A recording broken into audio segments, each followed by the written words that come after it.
বজ্রপাতে মানুষের মৃত্যু আর কত। বজ্রপাতে মৃত্যুর ভয় প্রত্যেকের ভিতরেই রয়েছে।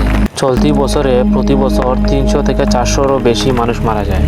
বর্তমানে মালয়েশিয়া, সিঙ্গাপুর, জাপান, যুক্তরাষ্ট্র সহ আরও 2-1টি দেশে বজ্রপাতে মানুষ মারা যাওয়ার হার বাড়তে চলেছে। সব দেশগুলির মধ্যে সবথেকে বেশি আমাদের বাংলাদেশে বজ্রপাতে মৃত্যুর হার বেশি। আমাদের দেশে বজ্রপাতের ঝুঁকি বাড়ার কারণ হচ্ছে বাবলা গাছ, রেন্টি গাছ, তাল গাছ, এরকম কিছু গাছ এখন আর দেখা যায় না আগের মতো। এই বছরই চলতি বছরে শরীয়তপুর সদর মেডিকেলের উপর একটি মেয়ে টিকটক করতে যায়। মেয়েটি ওখানেই বজ্রপাতে মৃত্যু হয়ে যায়। বর্তমান সময়ে বজ্রপাতে মৃত্যুর হার বাড়া যাওয়ার কারণে আমাদের সকলের সচেতন থাকা দরকার। গত মে মাসের 27 তারিখে একটি ছেলে মাঠে তার বাবার জন্য খাবার নিয়ে যায়, ছেলেটি ওখানেই বজ্রপাতে মৃত্যু হয়ে যায়। এসবগুলির মধ্যে এই সব থেকে বেশি ছোটো বাচ্চারাই বজ্রপাতে মারা যায়।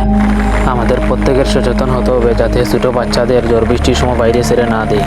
বজ্রপাত নিয়ে বিশেষজ্ঞরা জানিয়েছেন যে বেশিরভাগ সময় উঁচু উঁচু পর্বত যেগুলো আছে বা উঁচু উঁচু টিলা যেগুলো আছে ওইগুলোতে বজ্রপাত বেশিরভাগ হয়। বজ্রপাতের সময় আমরা ঘর থেকে সাবধানে বের হব এবং বাচ্চাদেরকে ঘরের ভিতরে রাখবো। তো ধন্যবাদ, আমার চ্যানেলটি সাবস্ক্রাইব করে রাখবেন যদি ভিডিওটা ভালো লাগে থাকে।